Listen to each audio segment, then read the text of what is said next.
नमस्कार, आप देख रहे हैं के न्यूज इंडिया का खास कार्यक्रम देवभूमि का दंगल और मैं हूं आपके साथ गरिमा वाजपेयी। आज देवभूमि के दंगल में हम बात करेंगे कि आखिर एक तरफ आपदा की घड़ी और दूसरी ओर आरोपों की झड़ी।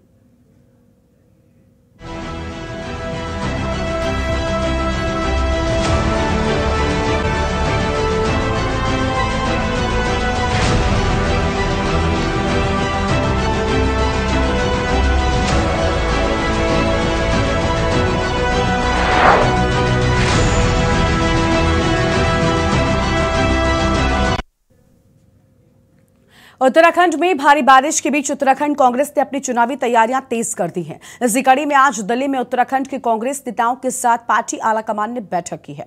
कांग्रेस मुख्यालय में हुई इस बैठक में कई मुद्दों पर चर्चा हुई। ये बैठक कांग्रेस के राष्ट्रीय अध्यक्ष मल्लिकार्जुन खड़गे और राहुल गांधी के नेतृत्व में हुई है। बैठक में आगामी लोकसभा चुनाव को लेकर पार्टी की तैयारियों पर चर्चा हुई। सूत्रों की माने तो कई संगठनात्मक बदलाव होने की भी संभावना जताई जा रही है। वहीं पार्टी हाईकमान ने बैठक में राज्य के नेताओं से कामकाज का फीडबैक भी लिया है। शीर्ष नेतृत्व ने आगामी चुनाव को लेकर तैयारियों को और ज्यादा धार देने की सलाह राज्य के पार्टी नेताओं को दे दी है। साथ ही कांग्रेस नेताओं के बीच चल रही नाराजगी को भी दूर करने के लिए राज्य के नेताओं को कहा गया है। आपको बता दें कि इससे पहले देहरादून में कांग्रेसियों ने भारी बारिश के बीच कांग्रेस के पूर्व राष्ट्रीय अध्यक्ष राहुल गांधी के समर्थन में मौन सत्याग्रह किया। राज्य में आई आपदा के बीच कांग्रेसियों के हो रहे कार्यक्रमों में बीजेपी ने कटाक्ष कर दिया है।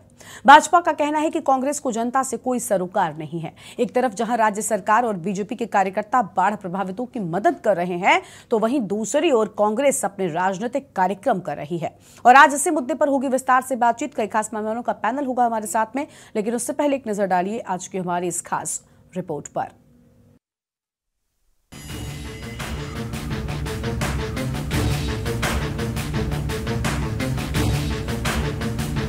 उत्तराखंड में भारी बारिश के बीच उत्तराखंड कांग्रेस ने अपनी चुनावी तैयारी तेज कर दी है। इसी कड़ी में आज दिल्ली में उत्तराखंड के कांग्रेस नेताओं के साथ पार्टी आलाकमान ने बैठक की। कांग्रेस मुख्यालय में हुई इस बैठक में कई मुद्दों पर चर्चा हुई है। ये बैठक कांग्रेस के राष्ट्रीय अध्यक्ष मल्लिकार्जुन खड़गे और राहुल गांधी के नेतृत्व में हुई। बैठक में आगामी लोकसभा चुनाव को लेकर पार्टी की तैयारियों पर चर्चा हुई है।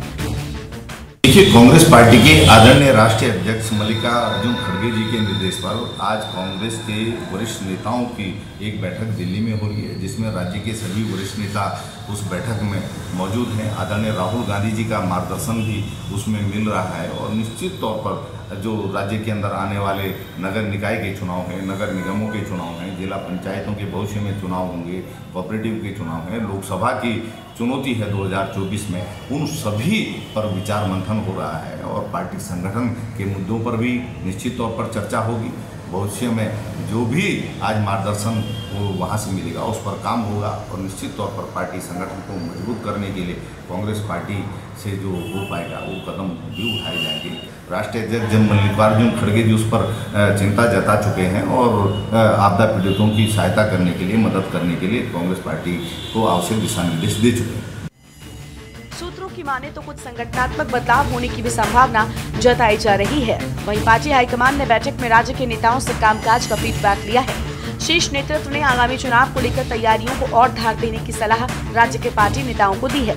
साथ ही कांग्रेस नेताओं के बीच चल रही नाराजगी को भी दूर करने के लिए राज्य के नेताओं को कहा गया है। हत्या हो रही है, जो व्यक्ति भारतीय जनता पार्टी के विरुद्ध ज़्यादा मुखर है उसके खिलाफ अनेकों किस्म की कार्रवाइयाँ की जा रही हैं। इन 9 सालों में भारतीय जनता पार्टी ने 10 पब्लिक के द्वारा चुनी गई, जनता के द्वारा चुनी गई सरकारें गिराने का काम किया है। और राहुल गांधी जिस तरीके से कन्याकुमारी से कश्मीर तक चले, उसके बाद बहुत बड़े थ्रेट के रूप में उभर के आए और उन्होंने बातों को बड़े दमदार ढंग से जब सदन में रखने की कोशिश की तो एक पुराना केस जो ख़त्म कर दिया गया था उसको दोबारा जीवित करके उनको सर्वाधिक सज़ा देने का काम किया है, उनकी सदस्यता भंग की है और जो उनका विशेषाधिकार था, उनके विरुद्ध जो बातें जिस सदस्य कही गई थी उसका जवाब देने का उनको मौका सदन में नहीं दिया गया। ये इस सारी चीज़ों को देखते हुए हम लोकतंत्र की रक्षा के लिए लोगों को जागरूक करने के लिए आज ये मौन व्रत यहाँ रख रहे हैं। आपको बता दें कि इससे पहले देहरादून में कांग्रेसियों ने बुधवार को भारी बारिश के बीच कांग्रेस के पूर्व राष्ट्रीय अध्यक्ष राहुल गांधी के समर्थन में मौन सत्याग्रह किया। कांग्रेस प्रदेश अध्यक्ष करण माहरा का आरोप है कि मोदी और अडानी के संबंधों पर सवाल उठाने पर केंद्र की मोदी सरकार राहुल गांधी के खिलाफ लगातार कुटिल कदम उठा रही है, लेकिन पूरी पार्टी राहुल गांधी के साथ खड़ी है। राज्य में आई आपदा के बीच कांग्रेसियों के हो रहे कार्यक्रम में बीजेपी ने कटाक्ष किया है। भाजपा का कहना है कि कांग्रेस को जनता से कोई सरोकार नहीं है। एक तरफ जहां राज्य सरकार और बीजेपी के कार्यकर्ता बाढ़ प्रभावितों की मदद कर रहे हैं, तो वहीं दूसरी ओर कांग्रेस अपने राजनीतिक कार्यक्रम कर रही है। हमारा प्रदेश आपदा से लेकर के लोग काफ़ी परेशानी में हैं और इसको लेकर के भारतीय जनता पार्टी संगठन स्तर पर भी और हमारे मुख्यमंत्री के द्वारा भी आपदा को लेकर के किसी प्रकार से हमारे नुकसान कम से कम हो और जनहानि किसी भी प्रकार से न हो, इसके लिए रणनीति बनाई गई है। और भारतीय जनता पार्टी प्रदेश अध्यक्ष द्वारा बाकायदा इसके लिए बैठक बुला करके हमारे प्रदेश के सभी पदाधिकारियों को, कार्यकर्ताओं को आपदाग्रस्त क्षेत्रों में अलर्ट रहने के लिए कहा गया है। लेकिन कांग्रेस पार्टी, जिसको केवल राजनीति करना उनका उद्देश्य है और वो अपने जो उनके वरिष्ठ नेता राहुल गांधी जी हैं उसको लेकर के वो सत्याग्रह कर रहे हैं और दिल्ली में उनकी बड़ी बैठक हो रही है, जबकि हमारे भारतीय जनता पार्टी के कार्यकर्ता जन सेवा में पूरे क्षेत्रों में जुटे हुए हैं। लेकिन कांग्रेस को केवल सिर्फ राजनीति करनी है और वो दिल्ली में बैठक कर रहे हैं। कुल मिलाकर एक तरफ जहां राज्य में भारी बारिश ने अपना कहर मचाया है, तो वहीं दूसरी ओर राजनीतिक दलों के बीच आरोप प्रत्यारोप शुरू हो गए हैं। एक तरफ जहां भाजपा का दावा है कि पार्टी का एक एक कार्यकर्ता प्रभावित लोगों की मदद में जुटा है, तो वहीं दूसरी ओर कांग्रेस चुनावी तैयारियों में जुटी हुई है। सवाल यह है कि क्या मौन सत्याग्रह और बैठक होने से ये मान लिया जाए कि कांग्रेस को जनता से कोई सरोकार नहीं है। Uttarakhand desk report.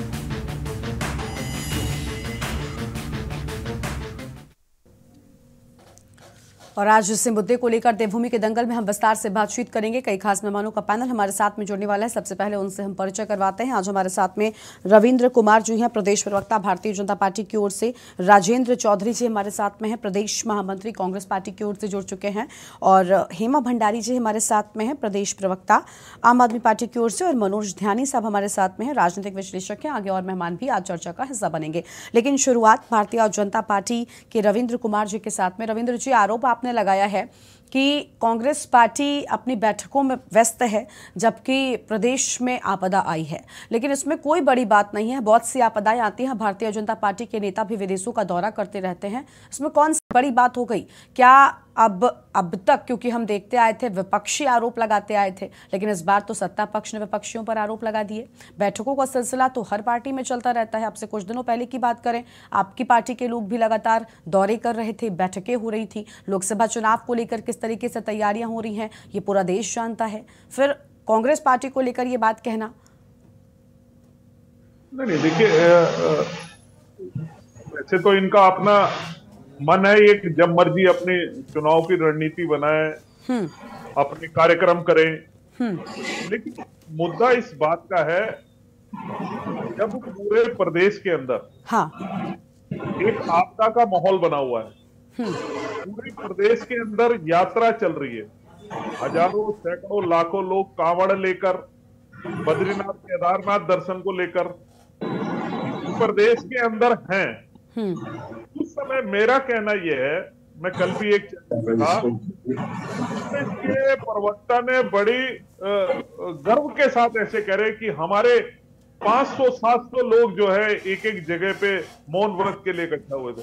तो मैंने कल भी इनसे प्रश्न किया था अन्य चैनल पे, मैंने कहा भाई अगर ये 500-700 लोग, चाहे वो यात्रा में आए लोगों की सुविधा के लिए, चाहे वो कहीं कोई ऐसा, क्योंकि तमाम बारिश इतनी भयानक हुई है पिछले एक हफ्ते से, जगह जगह पानी भरा हुआ, लोगों को परेशानी का सामना हुआ, तो उसमें कहीं ना कहीं हम एक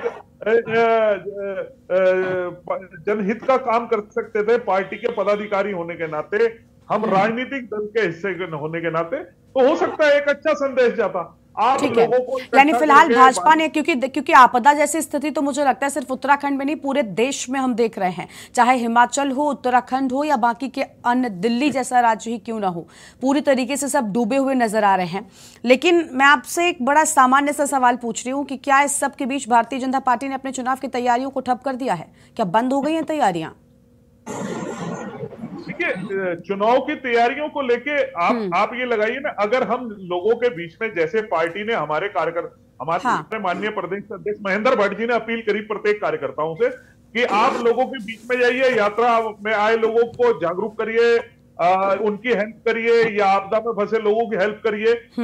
इसमें भी लोगों के बीच में हमारी लेके कहीं ना कहीं क्रेडिबिलिटी बढ़ती है। जो कहीं ना कहीं चुनावों में हमें लाभ देती है। ये हमारा पक्ष है, हमारी पार्टी ने दिया, तो हमारा प्रचार भी हो गया, हम कहीं ना कहीं एक हिस्सेदारी, जो कि राजनीतिक दल के सदस्य होने के कारण हमारी और आम आदमियों से ज्यादा है, हमारी ज्यादा है, क्योंकि जन सेवा का कार्य करने का जो वो है वो हमने अपने आप चुना है कि हमने लोगों की मदद करना, लोगों के आज आपने अपने चुनाव प्रचार की स्ट्रेटेजी को जग जाहिर कर दिया है सर। आपने खुद ही कहा, इसलिए मैं कह रही हूँ।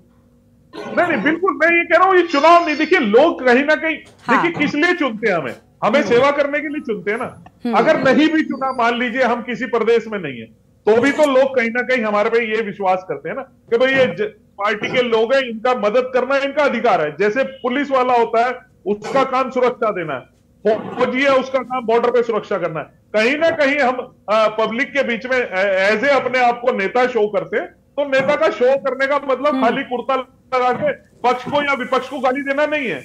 उसका काम है जन भागीदारी, जनता की जो मुश्किलें हैं उसके साथ मुश्किल वक्त में खड़े होने का काम। ठीक है, ठीक है। यानी आपको लगता है कि ऐसे वक्त में कांग्रेस पार्टी को बैठकों से पहले इन लोगों की मदद की जानी चाहिए। देखिए आपकी बात ठीक है, लेकिन क्योंकि राजनीतिक दल इस तरह की बात करते हैं, तब आप जो कह रहे हैं इस बात से मैं बिल्कुल सहमत हूं, पूरी तरीके से मैं मानती हूं कि ये वक्त ऐसा है जब सब लोगों को आकर मदद करनी चाहिए, और ऐसे हालात भी नहीं होनी चाहिए। ये भी बहुत बड़ी बात है, किस तरीके के हालात अगर हैं तो किसकी वजह से हैं। खैर, राजेंद्र जी के पास ही चलते हैं, प्रदेश महामंत्री राजेंद्र जी, बहुत स्वागत आपका आज की हमारी चर्चा में। कांग्रेस पार्टी लोगों की मदद करने के बजाय तैयारियों में जुटी हुई है, क्या है ये आरोप इस बार सत्ता पक्ष की ओर से लगा है कांग्रेस पार्टी पर? गरिमा जी, आरोप की एक क्रेडिटेबिलिटी होती है।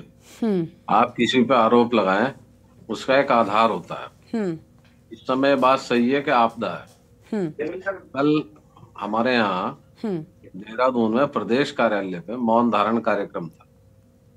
जैसे ही वहां ये सूचना मिली कि लक्सर क्षेत्र में, सुल्तानपुर क्षेत्र में, हरिद्वार के पूर्वी भाग में, वैसे तो सभी जगह बाढ़ग्रस्त जो है इलाका हो गया है, तो माननीय मल्लिकार्जुन खड़गे जी जो दिल्ली में बैठे हैं, उन्होंने प्रदेश अध्यक्ष से अनुरोध किया कि कल को आपकी मीटिंग है, उससे पहले आप बाढ़ग्रस्त क्षेत्रों में हो गए। और गरिमा, रात 11:30 बजे हम लोग लक्सर से आए। वहां हमें ना भाजपा का कोई विधायक मिला, ना वहां कोई जिलाध्यक्ष मिला, ना वहां प्रदेश अध्यक्ष मिला, ना वहां कोई मंत्री दिखाई दिया। प्रशासन के लोग थे, और थोड़ी देर के लिए वहां स्थानीय सांसद जो भाजपा से हैं, निशंक जी, वो गए थे, और उन्हें जनता के आक्रोश का सामना करना पड़ा। अब मैं इसके दूसरे पहलू को कहता हूँ। हमारे यहाँ रुड़की जो है वो सिविल इंजीनियरिंग का पूरी एशिया में पहला इंजीनियरिंग कॉलेज रुड़की में बना, सिविल इंजीनियरिंग का। और रुड़की में ये हालात है कि ऐसी कोई गली, ऐसा कोई मोहल्ला, ऐसा कोई क्षेत्र नहीं है जिसमें जल भराव ना हो रहा हो। आज भी, अभी मैं आपको 25 वीडियो भेज सकता हूँ, अभी में ही, जो पिछले 1 घंटे में मेरे पास आए। बिल्कुल। इस जल भराव की समस्या के लिए हमने अप्रैल में ज्ञापन दिया मुख्य नगर अधिकारी को, मई में हमने जॉइंट मजिस्ट्रेट से वार्ता की, और अभी पिछले दिनों जब माननीय मुख्यमंत्री जी रुड़की पधारे थे, तो हमने उन्हें भी ज्ञापन के माध्यम से ज्ञापन दिया। और मुख्यमंत्री जी से मैंने कहा, मैंने साहब यहाँ सबसे बड़ी जो समस्या है जल भराव की होगी, जैसे ही बारिश होगी ये रुड़की जो है जलमग्न हो जाता है। जबकि 400 करोड़ की एडीबी की जो योजना थी वो पूर्ण हो चुकी है। 400 करोड़ की एडीबी की योजना सैनिटेशन एंड वाटर के लिए थी, ताकि ड्रेनेज थी। उसके बाद भी जल भराव है, तो ये किसकी कमी है? ये भी कांग्रेस की कमी है क्या? लेकिन सर ठीक है, नहीं हम एक मिनट, आप पूरा बोलेगा। हाँ, मैं एक देखो, मैं तो तार्किक बात कहने में विश्वास रखता हूँ। दूसरी चीज, रविंदर जी, जब मणिपुर जल रहा था तो भाजपा कहाँ था? जब कश्मीरी पंडितों का कत्ल पिछले साल से हो रहा था, कौन सा भाजपा ही गया वहां? बिल्कुल, और 2 महीने से ज्यादा वक्त तक लगातार मणिपुर में हिंसा होती रही। 2 महीने से ज्यादा वक्त तक मणिपुर में हिंसा होती रही, न जाने कितने लोगों की जान चली गई। पहले से ही शेड्यूल था कि ये मीटिंग है, परसों राजस्थान के लिए हुई, आज उत्तराखंड के लिए है, कल को हिमाचल प्रदेश और पंजाब की मीटिंग है। ये पार्टियां अपनी तैयारी करती हैं, रेगुलर बेसिस पर करती हैं। हिमाचल की और पंजाब की मीटिंग जो है पोस्टपोन कर दी गई। वहां कल सत्याग्रह भी पोस्टपोन किया गया क्योंकि वहां बाढ़ की स्थिति ज्यादा खतरनाक थी। ऐसा नहीं है, कांग्रेस जो है वो लोगों के मन को समझती है। उसके अंदर जो है एक ऐसी भावना नहीं है, कट्टरता वाली नहीं है कि कोई मरे, 10,000 लोग बेघर हो जाए, 15,000 से ज्यादा घरों में आग लगा दी जाए, 25,000 से ज्यादा प्रतिष्ठान मणिपुर में, दुकानें, होटल, रेस्टोरेंट, उनमें आग लगा दी गई, लोग बेघर हो गए और वहां जाके झांके भी नहीं। एक शब्द नहीं कहा माननीय प्रधानमंत्री जी ने, जो दुनिया जहान के लेक्चर देने के माहिर है, किसी भाजपा वाले ने नहीं करा। और मैं आपको बताऊं गरिमा, जिस समय 2013 में आपदा आई, सबसे कम अगर सहयोग था, सबसे कम अगर सहभागिता थी तो भाजपा के लोगों की थी। जब जिस समय गुजरात में भूकंप आया, उस समय कहाँ थे भाजपा के लोग? जगह जगह से लोगों ने उसमें दान दिया। ये हिंदुस्तान की जनता है गरिमा। आएंगे सर, रविंद्र जी आएंगे। जहाँ तक शिव भक्तों की बात है, उत्तराखंड राज्य में पहली बार अगर सरकार की तरफ से शिव भक्तों के लिए एक शिविर लगाया गया, कांवड़ शिविर लगाया गया, तो वो माननीय हरीश रावत जी की सरकार में लगा 2014 में, और वो 17 के बाद बंद कर दिया गया। इस साल पे दोबारा शुरू किया गया। और गरिमा, मैं आपसे बताना चाहूंगा, रुड़की में छोटे से छोटे, हमारे हरिद्वार में, और बड़े से बड़े कांग्रेस के नेताओं ने शिव भक्तों की भाजपाइयों से ज्यादा बढ़ चढ़ के सेवा की है। सारे विधायकों ने शिविर लगाए, तमाम जिले के जो पदाधिकारी हैं उन्होंने लगाए, प्रदेश के पदाधिकारियों ने लगाए। लेकिन इनका एक काम है, ढिंडोरा पीटना, बहुत ज्यादा पीटना, झूठ बोलना, बार बार बोलना, जोर जोर से बोलना, और ये साबित करना कि दे आर करेक्ट और बाकी सब लोग गलत। ठीक है, ठीक है। आम आदमी पार्टी से जवाब रविंद्र जी कुछ कहना चाहते हैं, लेकिन आपके पास बाद में आएंगे। रविंद्र जी, आप सबका जवाब दीजिएगा। हेमा भंडारी जी हैं, प्रदेश प्रवक्ता हैं, उनको जोड़ लेते हैं। हेमा जी, आम आदमी पार्टी की ओर से आप हैं, अभी देखिए किस तरीके से पूरे देश में हालात बद से बदतर होते जा रहे हैं, लोगों की जानें जा रही हैं, लोगों के आशियाने उजड़ रहे हैं, पल भर में किस तरीके से मकान मिट्टी में मिल रहे हैं, जमींदोज हो रहे हैं, हालात बद से बदतर हो चुके हैं। और ऐसे वक्त में कांग्रेस पार्टी की ओर से एक मीटिंग हुई जिसको लेकर बीजेपी अब सवाल उठा रही है। एक तरफ मौन सत्याग्रह भी हुआ। आपको क्या लगता है कि ऐसे वक्त में लोगों को सबसे आगे बढ़कर मदद करनी चाहिए? क्योंकि ऐसा नहीं कि सिर्फ उत्तराखंड में इस तरीके के हालात हैं, दिल्ली में भी हमने देखा है कि किस तरीके से लोग सड़कों पर नहीं चल पा रहे हैं और सड़कें लग ही नहीं रही हैं। देखिए गरिमा जी, नमस्कार। और भाजपा का तो यह है कि हम करें तो रासलीला, विपक्ष करे तो कैरेक्टर ढीला। तो अगर ये चुनाव, हाँ बिल्कुल इनके ऊपर फिट बैठता है, निश्चित तौर पे आगामी लोकसभा पार्टी अपनी तैयारी कर रही है और कांग्रेस भी अपनी तैयारी में जुट गई है। तो ये कांग्रेस का अंदरूनी मामला है। भारतीय जनता की केंद्र में भी बैठी है, अधिकांश भारतीय सरकार है, तो प्रभाव किस तरह से इन लोगों को काम करना चाहिए।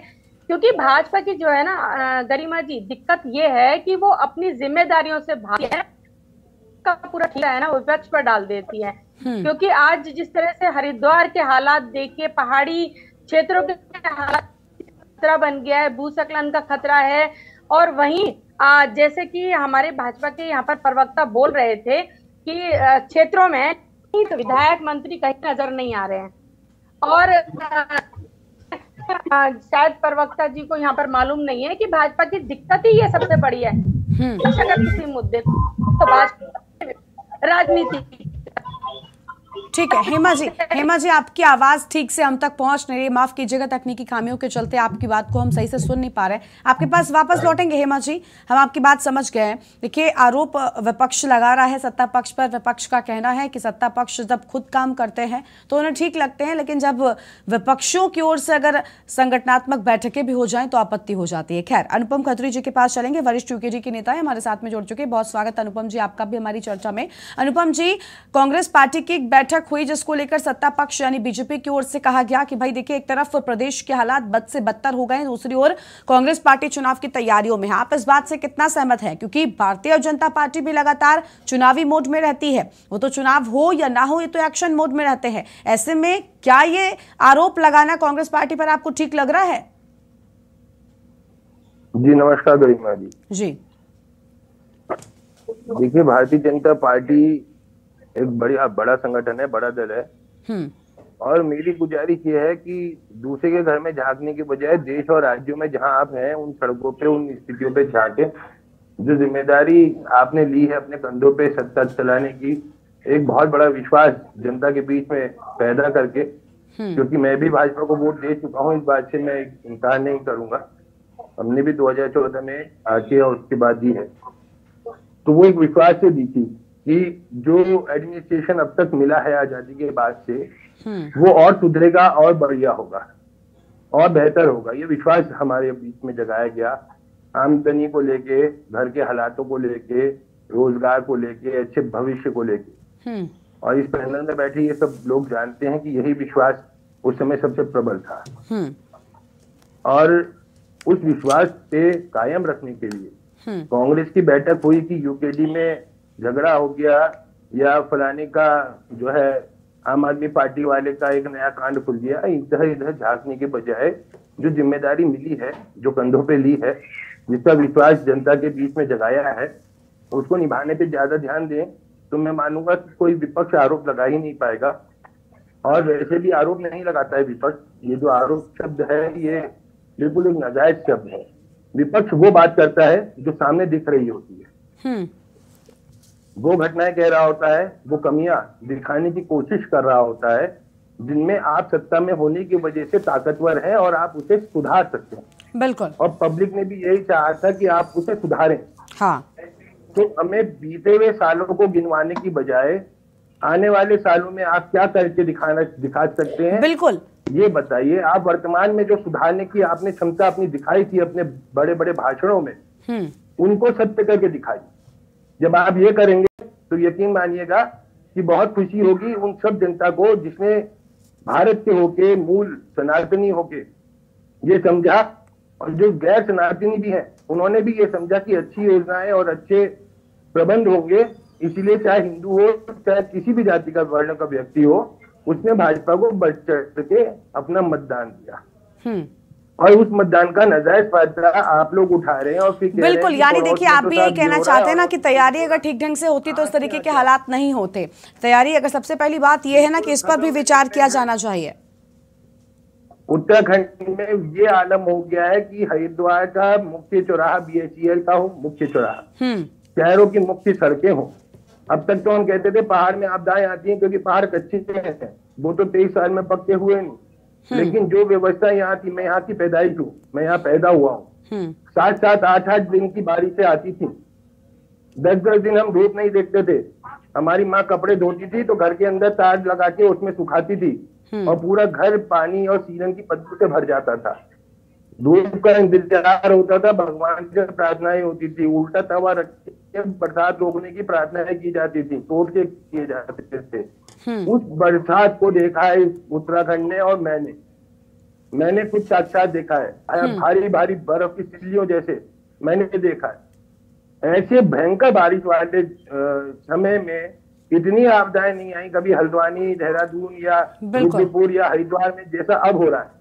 ठीक। अब तो सड़कें नाले नहीं, सड़कें नदियां बन गई हैं, मछलियां तैर रही हैं रुद्रपुर की सड़कों पे, मछलियां। और आप मुझे नहीं, बिल्कुल हमने देखे कि हालात किस तरीके के हैं, आम सड़कें हों या लोगों के घर हों या फिर किस तरीके से हालात जो हैं वो दिखाई दे रहे हैं, वो बेहद परेशान कर देने वाले हो। और इन सब में कहीं ना कहीं जिम्मेदारी, हम मानते हैं प्राकृतिक आपदा है, लेकिन इस सब के साथ जिम्मेदारी स्थानीय सरकार और प्रशासन की भी बनती है कि तैयारी पहले से बरसात के मौसम की जाए ताकि हालात इतने ज्यादा बिगड़ने ना पाए। इसी मुद्दे पर विस्तार से बातचीत होगी। फिलहाल देवभूमि के दंगल में एक छोटे से ब्रेक के लिए रुक रहे हैं। ब्रेक के बाद देवभूमि के दंगल में आप सभी का स्वागत है। आज हम बात कर रहे हैं कि एक तरफ आपदा की घड़ी और दूसरी ओर आरोपों की झड़ी लगी हुई है। खास मेहमानों का पैनल हमारे साथ में लगातार मौजूद है। सबसे पहले रुक कर लेते हैं मनोज ध्यानी साहब का, राजनीतिक विश्लेषक है। मनोज जी, बहुत स्वागत आपका आज की हमारी चर्चा में। मनोज जी, आपने राजनीतिक प्रवक्ताओं की बात तो सुन ली होगी, लेकिन सबसे बड़ी बात कि आज जो हालात हैं, मुझे लगता है सबसे पहले इन हालातों पर ध्यान देना चाहिए। इसमें कोई दो राय नहीं है। इन हालातों से लोगों को बचाना चाहिए। उत्तराखंड एक ऐसा राज्य है जो कि पर्यटन क्षेत्र भी कहलाता है और ये पर्यटन मौसम भी है। बहुत बड़ी संख्या में पर्यटक उत्तराखंड गए हुए थे। चारधाम की यात्रा चल रही है, लोग फंसे हुए हैं, परेशान हैं, लोगों के पास खाने को खाना तक नहीं है, लोग परेशान नजर आ रहे हैं। ऐसे में भी एक तरफ राजनीतिक दल हैं जो तैयारी कर रहे हैं, दूसरी ओर कुछ हैं जो आरोप लगा रहे हैं। मुझे लगता है सबसे पहले ये होना चाहिए कि उन लोगों को बचाना चाहिए। आपकी क्या राय है आज के इस मुद्दे पर? देखिए, जो राजनीति होती है वो समाज में लोगों के लिए होती है और राजनीति का मतलब भी यही है कि लोक कल्याण। अगर लोक कल्याण का जब समय है और एक बहुत बड़ी जिम्मेदारी जो राजनीतिक दलों के कंधों पे आती है वो ये आती है कि इस समय एक तो जनता के मनोबल को मजबूत रखा जाए, इस आपदा की घड़ी में उन तक कैसे सहायता पहुंच सके। मैं आपको बताऊं कि अभी करीब 3 दिन पहले मेरे पास रात के पौड़ी से एक मैसेज आया, पौड़ी के एक गांव से।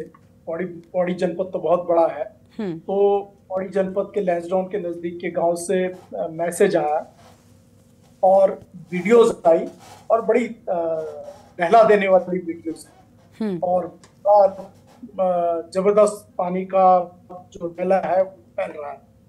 तो गांव वालों को समझ नहीं आ रहा था कि क्या किया जाए, क्योंकि दो तरफ से पूरा का पूरा वो उनको घेर रहा था और वो लोग कोशिश कर रहे थे कि क्योंकि हम लोग पिछली बार जब गए थे तो हमने कुछ कहा था कि कभी भी हो तो इमरजेंसी नंबर्स हैं, इनको करना चाहिए प्रयोग, और तमाम जो हमारी तरफ से रहती हैं एक समाज के नागरिक संगठन के तौर पे, तो हम लोग देते हैं। तो उन्होंने बताया कि हम पौड़ी जिलाधिकारी को कोशिश कर रहे हैं, इस आपदा कंट्रोल रूम को संपर्क करने की कोशिश कर रहे हैं, लेकिन वहाँ कोई ना संपर्क ही नहीं हो पा रहा। फिर मैंने फाइनली उसे ट्वीट किया और ट्वीट कर वो बात जिलाधिकारी धीरज गर्ब्याल है उनको भेजी। तो लेकिन एक्शन अभी तक कुछ नहीं हुआ। बाद में मैंने पटवारी का नंबर कहीं से मंगवाया, पटवारी से बातचीत की, तो मुझे बाद में जो संदेश मिला वो ये मिला के पूरा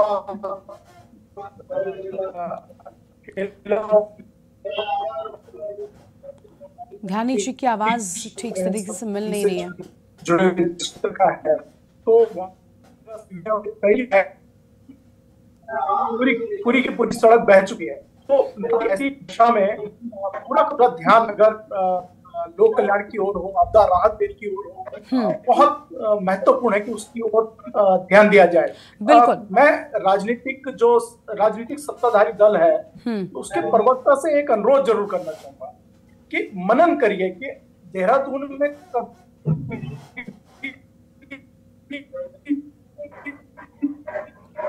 बारिश होती थी, पानी नहीं, मैंने अब देख रहा हूँ, लेकिन पिछले कुछ सालों से देख रहे हैं कि जब से ये स्मार्ट सिटी के प्रोजेक्ट्स बनने शुरू हुए हैं, पानी का जल भराव को बहुत सारी कॉलोनीज में देखने को मिलता है। और ये सिर्फ इसलिए हो रहा है कि नगर निगम के अंदर बड़ा जबरदस्त भ्रष्टाचार है और जो भ्रष्टाचार के आरोप भी लग रहे हैं वो बिल्कुल, यानी देखिए विचार होना चाहिए ना कि आखिर इस तरीके के हालात पैदा कैसे हुए। मैं वही कहना चाहता हूँ कि ये जो स्थितियां पैदा हो रही हैं, जैसे कि अभी चौधरी साहब रुड़की का उदाहरण दे रहे थे कि एशियन डेवलपमेंट बैंक का प्रोजेक्ट है, 400 करोड़ का प्रोजेक्ट जो है पूरा कंप्लीट हो चुका है और उसके बाद जल भराव की स्थिति है। और ऐसी जगह जहां रुड़की इंजीनियरिंग के जिनकी टेक्नोलॉजी को हम चाहते हैं कि भूकंप रोधी हमें मकान बना के दिखाए, सिस्टम को बहुत अच्छा बनाकर दिखाए, तो कहने का तात्पर्य यह है कि अगर ये 40% कमीशन खोई वाली चलता रहेगा, सिस्टम चलता रहेगा, तो आप जनता को आपदाओं के बिल्कुल जंजाल में उसके मुंह के अंदर फेंकेंगे और जनता को तब आप बतौर राजनीतिक दल आप ये नहीं कह सकते कि अब ये मरणासन हो चुके हैं, अब हम इनको ऑक्सीजन देंगे। जी ये नहीं है। आपको स्थितियां इस परिस्थितियों में क्यों हो रही है कि बारिश जैसे जैसे ग्लोबल वार्मिंग होगी और बढ़ेगी और आपदाएं बढ़ेंगी, तो आपके पास विजन क्या है कि कल का जो राज्य के जो इलाके हैं उन इलाकों में आपदाओं का कम से कम असर पड़े, लोग सतर्क रहें और आपदा जो राहत तंत्र है वो मजबूती से लोगों के साथ खड़ा हो सके। मैं याद दिलाना चाहूंगा कि केदारनाथ आपदा में उत्तरकाशी में जो 700 रुपए के गुलाब जामुन खाए जा रहे थे, कम से कम आपदा राहत के नाम पे उस तरीके से ना हो। और सरकार ऐसा नहीं है कि चौधरी साहब ये कह सकते हैं कि हम हमारे जमाने में तो कुछ हुआ ही नहीं, मतलब उस समय कोई गड़बड़ियां नहीं हुई। नील शर्मा जो राज्य सूचना आयुक्त थे, उन्होंने स्पष्ट किया था कि किस लेवल का भ्रष्टाचार वहां पर हुआ था और आरटीआई एक्टिविस्ट ने इसे एक्सपोज किया था। मैं इन तमाम राजनीतिक दलों से, इसमें सभी हैं, और अगर हम ईमानदारी से जो इंफ्रास्ट्रक्चर, जो अवस्थापना विकास का सही तंत्रिका के साथ, सही सोच के साथ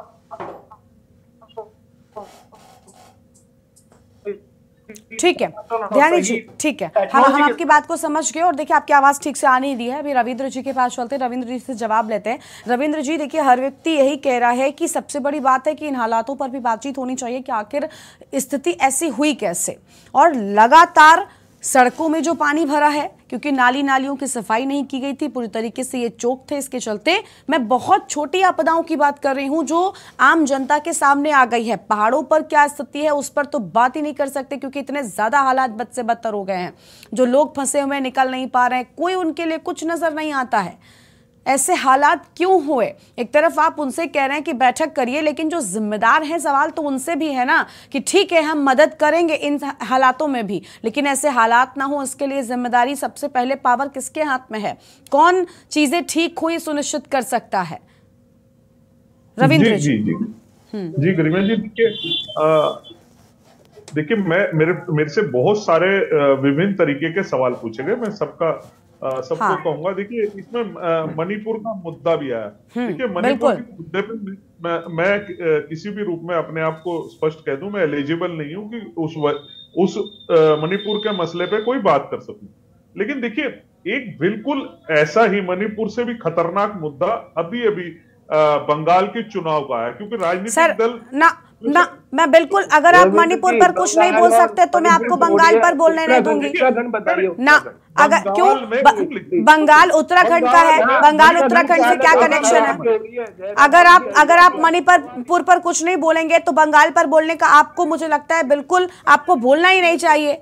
और देश के नागरिक होने के नाते भी बताइए ना। ठीक है आप बीजेपी के प्रवक्ता हैं, प्रदेश प्रवक्ता हो सकते हैं, उत्तराखंड पर बात करिए, लेकिन मणिपुर में जो हालात हुए क्या आपको नहीं लगता इस पर बात होनी चाहिए थी? इस पर बात तक नहीं हो रही थी। मीडिया वो तो आम जनता तक खबरें पहुंचाता रहा, पर लोगों को पता तक नहीं चलता हालात किस तरीके के हो गए थे। किसी भी राजनीतिक दल ने बंगाल के चुनाव पे जिस तरीके से हिंसा हुई, इतने लोग मरे, किसी ने एक मुंह से किसी के शब्द नहीं फूटा कि ऐसा क्यों हुआ। ठीक है ठीक है, हमने बंगाल पर नहीं पूछा, मणिपुर पर पूछ रहे हैं। ये इनका दिखाई देता है। ठीक है ठीक है, तो आपने भी तो यही कह दिया ना। आपने, अगर इन्होंने ये काम किया, आपने भी तो एज इट इज वही किया है ना।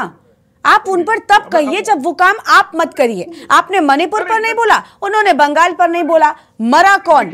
नुकसान किसका हुआ? आम जनता का। गरिमा जी, मणिपुर पे मैंने क्यों नहीं बोलने के लिए मना किया?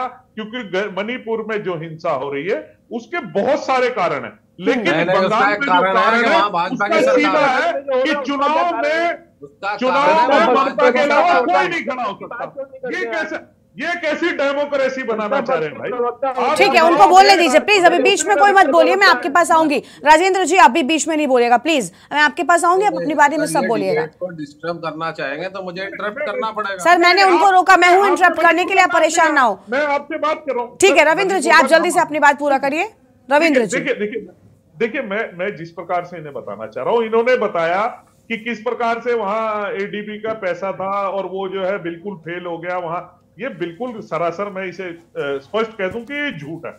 पानी की बहुत ज्यादा, एक हफ्ते तक जो लगातार पानी बरसा है उसके कारण तमाम नदी नाले खाले उफान पे आ गए, नए रास्ते बना लिए नदियों ने। इसके कारण जहां पे भी जो व्यवस्थाएं थी वो पूर्ण रूप से चरमरा गई। इसमें कहने में कोई इसमें किंतु परंतु लगाने का मैं कोई हकदार नहीं हूं। सर, ऐसा नहीं है कि इस तरीके के हालात उत्तराखंड में पहली बार हुए हैं या इस तरीके की बारिश पहली बार हुई है, और मौसम विभाग अलर्ट करता है, आपको पता होना चाहिए। यहाँ मैंने कहा ना, मैंने पहाड़ी इलाकों की तो बात ही नहीं की, वहां पर सबसे ज्यादा आपदाएं हैं, सबसे ज्यादा समस्याएं। 4 धाम की यात्रा चल रही थी सर, उत्तराखंड ने तो वो झेला है जो त्रासदी कहलाया, लाखों लोगों की जान चली गई थी, और उसके बाद भी आप कह रहे हैं कि इस तरीके के हालात हैं। उत्तराखंड ने देखे हैं उन हालातों को, उसके बाद तो तैयारी कम से कम होनी चाहिए थी ना। और ये मैं शहरों की बात कर रही हूं, जो मैदानी इलाके हैं उन इलाकों में इस तरीके के हालात हैं। यहां कोई नदियां नहीं बह रही हैं, यहां बारिश के पानी को आप मैनेज नहीं कर पाए हैं। देखिए, मैं आपसे कहूं, अगर दिल्ली में कोई नदी नहीं बह रही, दिल्ली में पानी क्यों आ गया? बस यही तो समस्या है। आप दिल्ली की बात करेंगे, आप दिल्ली की बात करेंगे, और जहां पर दिल्ली वाले हैं वो उत्तराखंड की बात करने लग जाएंगे। जब हम दिल्ली पर डिबेट करेंगे तो हम दिल्ली के हालातों पर चर्चा करेंगे। नहीं रविंद्र जी, ये दिल्ली की डिबेट नहीं है ना, ये दिल्ली की डिबेट नहीं है, तो मैं दिल्ली की बात क्यों करूं? मैं उत्तराखंड की बात कर रही हूँ, आप उत्तराखंड के प्रदेश प्रवक्ता हैं, उत्तराखंड की बात करिए। मेरी बात हाँ, मैं आपकी बात सुनूंगी, लेकिन आप अगर इस तरीके से अपने आप को बचाएंगे ना दूसरों पर आरोप लगाकर, सर उत्तराखंड में तो आपकी सरकार है ना, तो हम भी डुबा रहे हैं, क्या बात होगी? बोलिए अनुपम जी, प्लीज आप बीच में मत बोलिए। अनुपम जी, हाँ।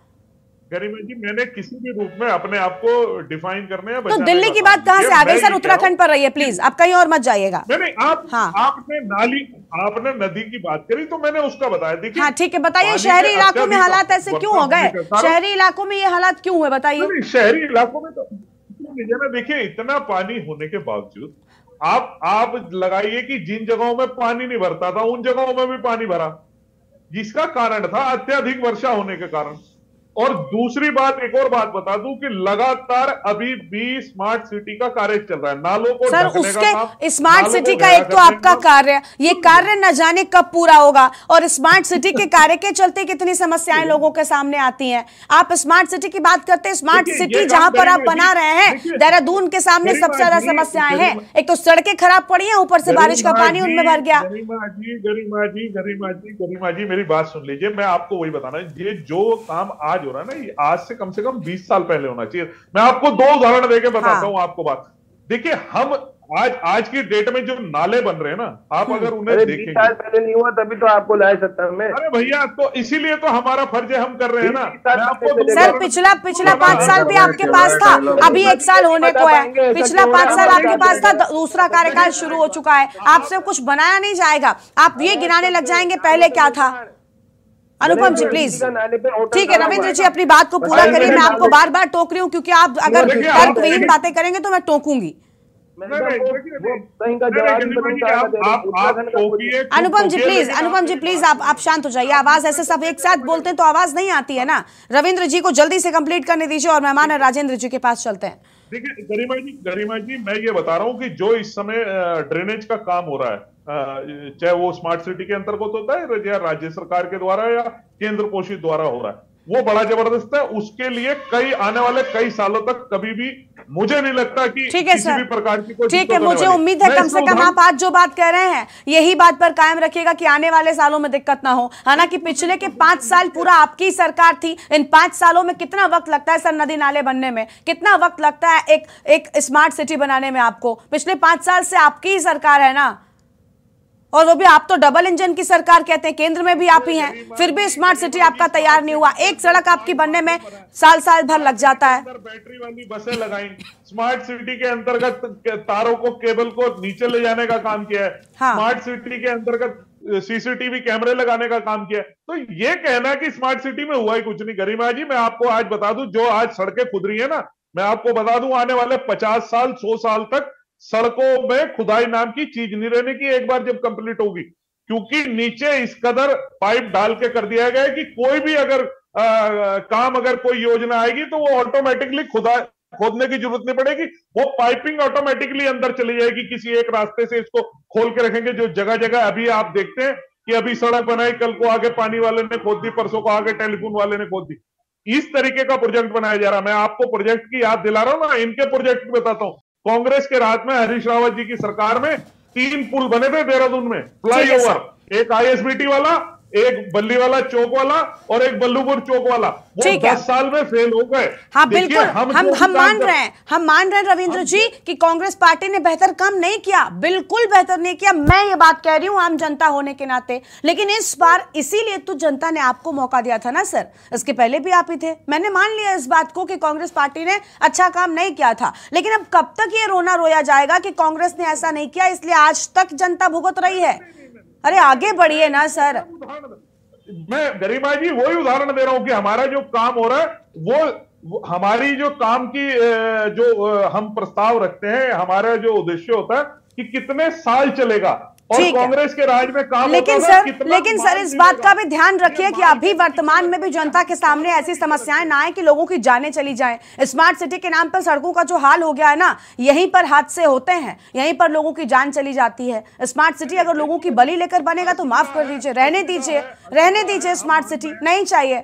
ठीक है, आपके पास लौटेंगे और मेहमान है राजेंद्र जी के पास चलते हैं। राजेंद्र जी कुछ नया बोलेंगे, आप ये गिनाएंगे कि सत्ता ने क्या कुछ सत्ता पक्ष की ओर से क्या कमियां रह गई इसी के चलते होता है? क्योंकि हम ये देखते हैं राजनीतिक दल जो है एक दूसरे पर आरोप लगाते रहते हैं, खासतौर पर उत्तराखंड में कांग्रेस पार्टी बीजेपी के अलावा कोई सत्ता में नहीं आया, यूकेडी सत्ता में नहीं आई, लेकिन बावजूद इसके आप दोनों एक दूसरे पर आरोप लगाते रहते हैं और कुछ नहीं मिलता सुनने को राजनीतिक प्रवक्ताओं से किसी भी डिबेट में। नहीं गरिमा, ऐसी बात नहीं है। सवाल वहां होता है जब सिलेक्टिव कोई बात आती है, तब उस पर एक टीस भी होती।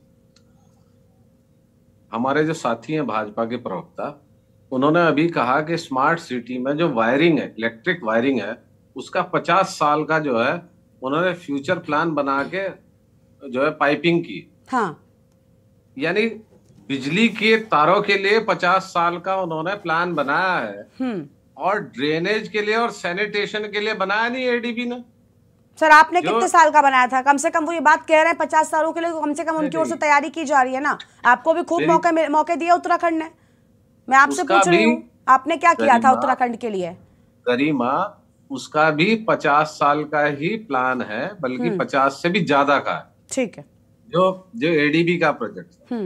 अब ये जो सड़कों पे पानी जो दिखाई दे रहा है, ये सड़कों पे पानी नहीं दिखाई दे रहा, ये इनका भ्रष्टाचार सड़कों पे फैल रहा है। अच्छा, अगर आपको अभी मैं ऑडिटेड रिपोर्ट मंगा रहा हूं, मेरे पास है नगर निगम रुड़की की 2022-23 की, उसमें कितने बिंदुओं पर सवाल है। दूसरी चीज, अभी ये कह रहे थे कि कांग्रेस के लोग जो है वहां नहीं गए जहां आपदा आई हुई है, जहां बहुत लोगों को नुकसान हो गया, जहां बाढ़ है। कल हमारे प्रदेश अध्यक्ष गए, 2-3 विधायक गए, हम सब लोग गए वहां, और निशंक जी गए। तो माननीय मुख्यमंत्री जी से मैं इनके रवि भाई के माध्यम से पूछना चाहता हूं और आपके चैनल के माध्यम से मांग करता हूं कि जो बाढ़ पीड़ित किसान हैं, उन्हें ये सरकार क्या मुआवजा देने जा रही, क्या इंटरिम रिलीफ के लिए इन्होंने फंड दिया है? 2 दिन से बाढ़ ग्रस्त क्षेत्र है, IRF जो है इंटरिम रिलीफ फंड जो है वो जिलाधिकारियों के हाथ में होता है, तत्काल राहत योजना, उसमें उन्होंने क्या काम किया? तीसरी चीज जो है, अभी हमारे यहाँ कावड़ यात्रा चल रही है, खत्म नहीं हुई। एक भी जगह सरकारी पुलिस हो या सरकारी कर्मचारी हो, इस सरकार ने ना तो उनके भोजन की व्यवस्था की, ना पानी की। अगर ये दान दाताओं के शिविर ना चल रहे हो तो और कर्मचारी भूखे मर जाएंगे। गरिमा, ठीक है राजेंद्र जी, अनुपम जी कुछ कह रहे हैं, उनको सुन लेते हैं, काफी देर से। गरिमा जी मुझे अर्जेंट तीसरी चीज, गरिमा राजेंद्र जी प्लीज, राजेंद्र जी प्लीज एक सेकंड, अनुपम जी से जी अनुपम जी बताइए। अनुपम जी आप कुछ कह रहे हैं? मैम मेरा एक अर्जेंट कॉल आ गया है। अच्छा ठीक है अनुपम जी, बहुत शुक्रिया आपका, बहुत शुक्रिया। मैं आपसे कह रहा हूँ, मेरा एक अर्जेंट कॉल आ गया, मुझे जाना है। ठीक है विदाई लेता हूँ। ठीक है सर, बहुत शुक्रिया आपका आज यहाँ पर हमारी चर्चा में आने के लिए, अपना कीमती वक्त देने के लिए। राजेंद्र जी आप अपनी बात को कंटिन्यू करें। गरिमा, अभी मैं कल YouTube पे एक वीडियो देख रहा था सुब्रमण्यम स्वामी जी की। उन्होंने अपने एक इंटरव्यू में कहा है कि मोदी की गवर्नमेंट जो है वो इकोनॉमी पे फेल होगी, वो एम्प्लॉयमेंट पे फेल होगी, वो चाइना पे फेल होगी। और हमारे जो साथी हैं, और उन्होंने मणिपुर का भी उसमें मेंशन किया कि मणिपुर को भी ये लोग सॉर्ट आउट नहीं कर सके। लेकिन जो हमारे भाजपा के साथी हैं वो फेलियर नहीं मानते, वो तो सब यही मानेंगे कि साहब कांग्रेस ने गलत किया, कांग्रेस ने गलत किया। और मुझे सख्त ऐतराज है, क्यों? कांग्रेस ने बनाया इस देश में AIIMS, IIM, IIT, BHEL, BSNL, MTNL और हजारों ऐसे संस्था बनाए। ठीक है, हम ये नहीं कह रहे हैं, लेकिन देखिए मौका आपको, हाँ, कोल इंडिया लिमिटेड इन्होंने बनाया, अपने दोस्त को बेच दिया, अडानी को। एयर इंडिया बेच दिया, तमाम ऑर्डिनेंस की फैक्ट्री इन्होंने प्राइवेट सेक्टर में दे दिया। और ये हमें पाठ सिखा रहे, कांग्रेस ने कुछ नहीं किया।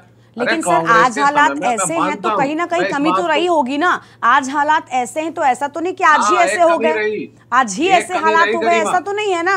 ये हालात पहले से ऐसे बनाए गए। अभी ध्यानी जी ने बताया था कि आपके समय में भी किस तरीके से भ्रष्टाचार हुआ है। वो वरिष्ठ है, उनको बेहतर पता है इस बात को। भ्रष्टाचार होगा, लेकिन एक कमी रही सबसे बड़ी, हमारी कांग्रेस ने सांप्रदायिकता नहीं फैलाई। अगर सांप्रदायिकता फैलाती तो कांग्रेस जो है सत्ता से नहीं जा रही। इन लोगों ने जिस तरह से ध्रुवीकरण कर दिया, जिस तरह से आज मुझे बहुत शर्म आ रही है कहते हुए कि भाजपा के लोग कहते हैं 80% हिंदू खतरे में।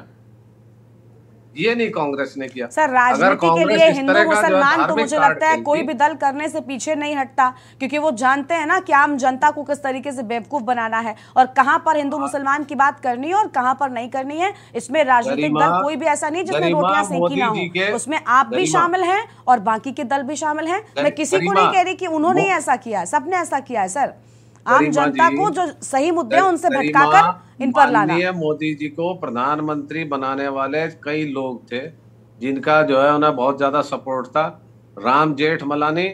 सर प्लीज अभी हम इस मुद्दे पर बात नहीं कर रहे। हम अपने डिबेट पर रहते हैं, और प्रधानमंत्री बनाने वाला उनको देश की जनता है, तो इन चीजों पर बात मत करिए। कोई अगर प्रधानमंत्री बनता है या कोई मुख्यमंत्री बनता है तो उसमें आम जनता के वोट होते हैं, उन चीजों को कम से कम रिस्पेक्ट करिए और उस पर बात मत करिए।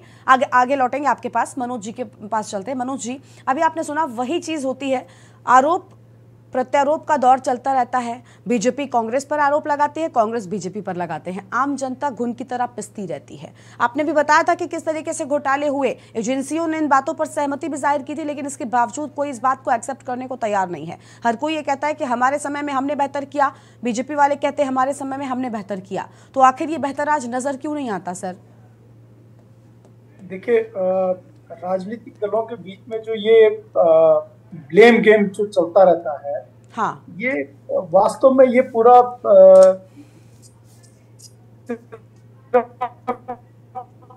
एक दूसरे पे कटाव करने में बहुत ज्यादा सार्थक से कुछ निकलता होगा, मुझे तो लगता नहीं। अभी चौधरी साहब ने बताया था कि उनका राजनीति के प्रतिनिधिमंडल गया था हरिद्वार में, लेकिन उन्होंने ये बताया था कि उनको निर्देशित किया गया था केंद्र से। खड़गे साहब ने कहा कि भैया आपका मौन व्रत का कार्यक्रम हो रहा है, उससे पहले आप हरिद्वार चले जाइए, और तब ये रात्रि में तुरंत दिन में भागे और रात्रि में वापस लौटे हैं। यानी ये यहाँ के संगठन के भीतर से नहीं निकला कि हम अपने लोगों के साथ खड़े हो, उनके साथ समस्या खड़ी हो रखी है, इसलिए हमें उनके साथ खड़े हो जाना चाहिए, क्योंकि उनको भी केंद्र से निर्देशित मिल रहा है। यानी अगर केंद्र निर्देशित नहीं करता तो वो सोए हुए रहते।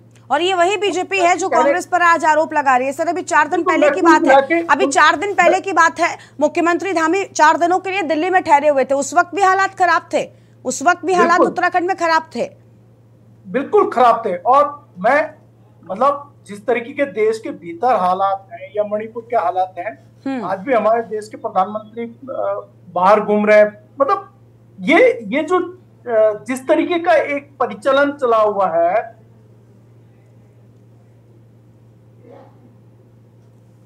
कि जस्ट फोटो ऑब्सेशन कर देना, एक परसेप्शन डेवलपमेंट के लिए लोगों के बीच में पहुंच जाना, हवाई यात्रा करके सर्वे कर देना, ये इससे काम नहीं चलने वाला। आपकी आपदा प्रबंधन की तंत्रिका, ये प्रदेश ऐसा है, उत्तराखंड, हिमाचल, जितने भी हिमालयी राज्य के हैं, जहां आपदाएं प्रत्येक वर्ष आएंगी, वर्षा बढ़ती रहेगी, भूस्खलन होंगे, भूधसाव होंगे, पब्लिक को कहीं से स्थानांतरण करना पड़ेगा, विस्थापन करने की जरूरतें पड़ेंगी, ये सब ठीक है, बिल्कुल। यानी देखिए, राजनीतिक दलों को काम करना होगा, इसके बाद ही हालात सुधरेंगे, क्योंकि इसमें सिर्फ और सिर्फ आम जनता का नुकसान होता है। प्रदेश में रहने वाले लोग इन त्रासदियों को झेलते हैं और अभी तक झेलते आए हैं, उन्हें राहत कभी नहीं मिली। आप सबका बहुत बहुत शुक्रिया आज की हमारी चर्चा में आने के लिए, अपनी बात रखने के लिए। तो बारिश का कहर चारों तरफ नजर आ रहा है और इसी बीच चुनाव की तैयारियां भी हो चुकी है और देवभूमि के दंगल में आज उतना ही। लेकिन